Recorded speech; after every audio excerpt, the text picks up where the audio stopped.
ফের রাজনৈতিক সংঘর্ষে উত্তপ্ত হুগলির গোঘাটের বর্মা। শুক্রবার 7ই আগস্ট রাতে তৃণমূল বিজেপি সংঘর্ষের ঘটনায় জখম হন 5 জন। আক্রান্তরা সকলেই বিজেপি কর্মী বলে শাসক দলের দাবি। বিজেপি করার অপরাধে তাদের মারধর করা হয়েছে বলে অভিযোগ সামনে এসেছে। জানা গিয়েছে, দুই দলের কর্মীদের মধ্যে শুক্রবার বিকেলে উত্তপ্ত বাক্য বিনিময় এবং মারপিট হতে শুরু করে। তারপর সন্ধ্যায় বিজেপি কর্মীদের লোহার পাইপ দিয়ে মারধর করা হয় বলে অভিযোগ। আর এই ঘটনাকে কেন্দ্র করে এলাকায় ব্যাপক চাঞ্চল্য ছড়িয়ে পড়ে। খবর পেয়ে গোঘাট থানার পুলিশ গিয়ে আক্রান্ত বিজেপি কর্মীদেরকে উদ্ধার করে গোঘাট প্রাথমিক স্বাস্থ্য কেন্দ্রে চিকিৎসার জন্য নিয়ে আসে। এলাকায় তৃণমূলের লতিপুর হামজা ওরফে গোপালের নেতৃত্বে 10 থেকে 12 জন হামলা চালায় বলে অভিযোগ আক্রান্ত বিজেপি কর্মীদের। কি বলছেন আক্রান্ত বিজেপি কর্মী শেখ নাজিবুল ইসলাম, শুনবো। আমার একটা ভাই ওখানে একটা লেবারকে পয়সা দেবে বলে ডাকতে খুঁজতে গেছে, দিয়ে এবার ওকে গাল পাচাল করছিল, দিয়ে পনেরো পনেরো ছুট করেছিল, দিয়ে ধরে রাখতে ফোন করলো যে আমাকে মারছে আইতারা। এবার গেছি যে কেন মারছিস, মারা বলতে না বলতে মারধর আর কেন মারলো বলতে আমরা বিজেপি করি বলে। মুসলমান হয়ে বিজেপি করবে মানে মুসলমান হয়ে বিজেপি করা যাবে না।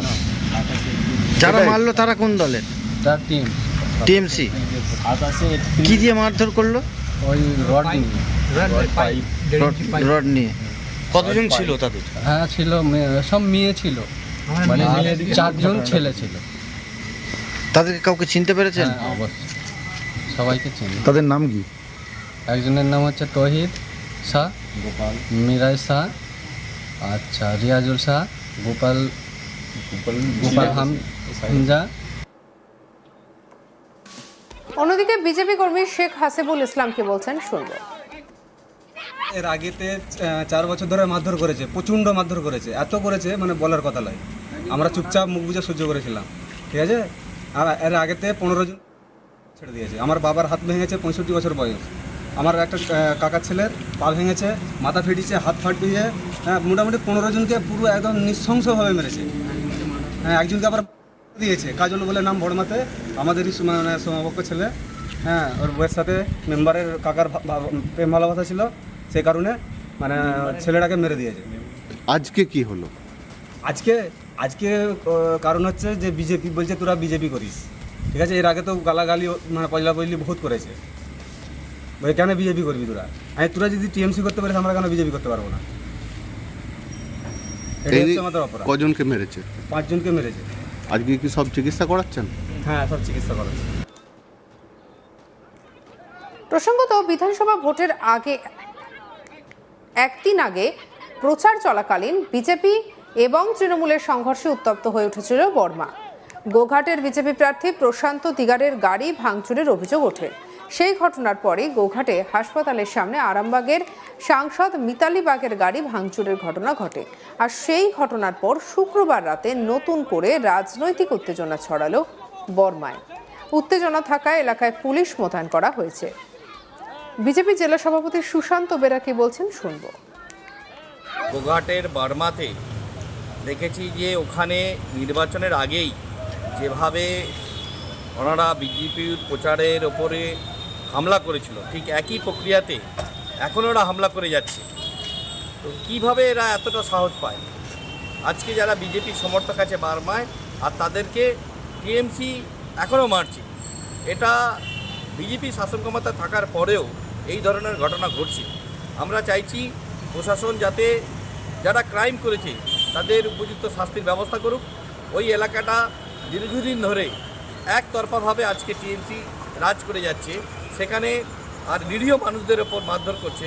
আমরা চাইছি প্রশাসনের তরফ থেকে যারা ক্রাইম করেছে উপযুক্ত শাস্তি পাক, এবং ওই এলাকাটা যাতে শান্তি শৃঙ্খলা বজায় থাকে সেটা প্রশাসনের ওপরে আমরা ছেড়ে দিচ্ছি।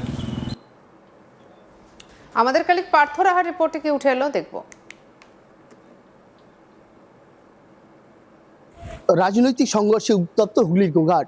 তৃণমূল এবং বিজেপির সংঘর্ষে কিন্তু একেবারে উত্তপ্ত হলো হুগলির গোঘাট বিধানসভার অন্তর্গত বার্মা এলাকা। এর আগেও কিন্তু শিরোনামে এসেছে এই বার্মা। 2026 যে বিধানসভা নির্বাচন তার আগেও কিন্তু দেখা গিয়েছিল এই বার্মা এলাকায় কিন্তু তৃণমূল বিজেপির সংঘর্ষে একেবারে উত্তপ্ত হয়ে উঠতে, সেখানেও কিন্তু গাড়ি ভাঙচুর থেকে শুরু করে তৃণমূল এবং বিজেপি কর্মীদের একে অপরকে আহত করা হয়েছিল এবং পুলিশের গাড়ির উদ্দেশ্যেও কিন্তু আক্রমণ আনা হয়েছিল। এবার কিন্তু সেই বার্মাই আবার উত্তপ্ত হলো হুগলির গোঘাটের যে বার্মা এলাকা, সেটা কিন্তু দেখা গেল তৃণমূল এবং বিজেপির সংঘর্ষে কিন্তু উত্তপ্ত হয়ে উঠতে, যেটা স্থানীয় বাসিন্দা সূত্রে জানতে পারছি। শুক্রবার বিকালে কিন্তু সেখানে তৃণমূলের কয়েকজন লোক যেটা অভিযোগ করছেন, বিজেপির তরফ থেকে এরা অভিযোগ করছে যে বিজেপি কর্মীরা তারা ওখানে কিন্তু দাঁড়িয়েছিলেন, তারা নিজেদের মধ্যে গল্প করছিলেন। সেই সময় কিন্তু লতিফুর হামজা বলে তৃণমূলের এক নেতা, তিনি কিন্তু দলবল নিয়ে এসে প্রথমে সেই বিজেপি কর্মীদের উপর উত্তপ্ত বাক্য বিনিময় করেন এবং তারপরে কিন্তু তাদের উপর হামলা চালানো হয় বলে অভিযোগ। যেটা বিজেপি তরফ থেকে অভিযোগ করা হচ্ছে যে এর আগেও কিন্তু এই লতিফুর হামজা ওরফে গোপাল সে কিন্তু একাধিকবার কিন্তু সেই এলাকায় বার্মা এলাকায় বিজেপি যারা করতেন তাদের বিরুদ্ধে কিন্তু আক্রমণ এনেছে এবং তাদেরকে কিন্তু একাধিকবার বিজেপি করা অপরাধে মারধর করা হয়েছে। তবে এবার 2026 বিধানসভা নির্বাচন, সেই নির্বাচনে কিন্তু তৃণমূলের পতন ঘটেছে এবং বিজেপি রাজ্যে কিন্তু সরকার প্রতিষ্ঠা করেছেন। কিন্তু তারপরেও দেখা যাচ্ছে দিকে দিকে বিজেপি কর্মীদের উপরেই কিন্তু আক্রমণ আসছে এই তৃণমূল কংগ্রেসের নেতৃত্বরা। এবং এই হুগলির গোঘাটে কিন্তু এই যে বার্মা এলাকা, সেই এলাকায় কিন্তু যে বিজেপি কর্মীদের মারধর করা হয়েছে, তারাই এটা অভিযোগ করছেন যে 2021 সালের যে ইলেকশন হয়েছিল তারপরেও কিন্তু বিধানসভা নির্বাচনের পরেও কিন্তু তাদেরকে মারধর করা হয়েছিল এবং বেশ কিছু বিজেপি কর্মীকে বাড়ি ছাড়া করা হয়েছিল বিজেপি করার অপরাধে। এবারও কিন্তু এই যে বিধানসভা নির্বাচন তারপরেও কিন্তু ওই এলাকাতে এই গোপালের নেতৃত্বে কিন্তু আক্রমণ চালানো হয়েছে বিজেপি কর্মীদের ওপরে। এবং 2026 যে বিধানসভা নির্বাচন, এরপরে কিন্তু দেখা গেছে হুগলি যে 18টা সিট তার মধ্যে কিন্তু 16টাই বিজেপি জয়লাভ করেছে এবং 2টিতে তৃণমূল রয়েছে। কিন্তু এর আগে যে 2021 বিধানসভা নির্বাচন গেছে সেখানেও কিন্তু আরামবাগ সাব ডিভিশনের যে 4টি অর্থাৎ গোঘাট, খানাকুল, পুরসুরা এবং আরামবাগ, এই 4টি বিধানসভায় কিন্তু বিজেপির দখলেই ছিল। কিন্তু সেই সময় বিজেপি জিতলেও কিন্তু সরকার তৃণমূলের গঠিত হয়েছিল এবং সেক্ষেত্রেও কিন্তু দেখা গিয়েছিল ওই গোঘাট এলাকা থেকেও কিন্তু বিজেপি কর্মীদের বাড়ি ছাড়া করা হয়েছিল এবং তাদেরকে মারধর করা হয়েছিল। এবং এবার যে বিধানসভা নির্বাচন, সেই নির্বাচনে গোঘাট কিন্তু বিজেপি জিতলেও তৃণমূল কর্মীরা বা নেতৃত্বরা কিন্তু সেই বিজেপি কর্মীদের উপরে আক্রমণ আনছে, এমনটাই কিন্তু দাবি তুলছে বিজেপির তরফ থেকে।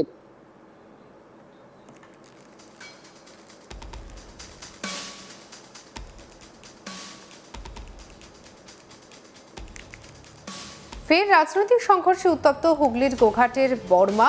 শুক্রবার 7ই অগস্ট রাতে তৃণমূল বিজেপি সংঘর্ষের ঘটনায় জখম হন 5 জন। আক্রান্তরা সকলেই বিজেপি কর্মী বলে শাসক দলের দাবি। বিজেপি করার অপরাধে তাদের মারধর করা হয়েছে বলে অভিযোগ সামনে এসেছে। জানা গিয়েছে দুই দলের কর্মীদের মধ্যে শুক্রবার বিকেলে উত্তপ্ত বাক্য বিনিময় থেকে মারপিট করা, এরপর সন্ধ্যায় বিজেপি কর্মীদের লোহার পাইপ দিয়ে মারধর করা হয় বলে অভিযোগ। ঘটনাকে কেন্দ্র করে এলাকায় ব্যাপক উত্তেজনা ছড়ায়। খবর পেয়ে গোঘাট থানার পুলিশ গিয়ে আক্রান্ত বিজেপি কর্মীদেরকে উদ্ধার করে গোঘাট প্রাথমিক স্বাস্থ্য কেন্দ্রে চিকিৎসার জন্য নিয়ে আসে। এলাকায় তৃণমূলের লতিফুর হামজা ওরফে গোপালের নেতৃত্বে 10 থেকে 12 জন হামলা চালায় বলে অভিযোগ আক্রান্ত বিজেপি কর্মীদের।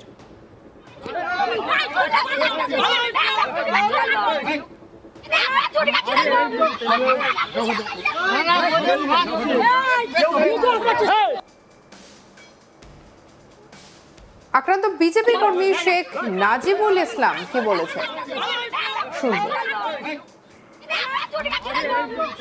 আমার একটা ভাই ওখানে একটা লেবারকে পয়সা দেবে বলে ডাকতে গেছে, খুঁজতে গেছে, দিয়ে এবার ওকে গাল পাচাল করছিল, দিয়ে পনেরো পনেরো ছুট করেছিল, দিয়ে ধরে রেখেছে। ধরে রাখতে ফোন করলো যে আমাকে মারছে আইকার। এবার গেছি যে কেন মারছিস, মারা বলতে না বলতে মারধর। সঙ্গে রাখুন আজ তাক বাংলাকে সাবস্ক্রাইব করতে ভুলবেন না।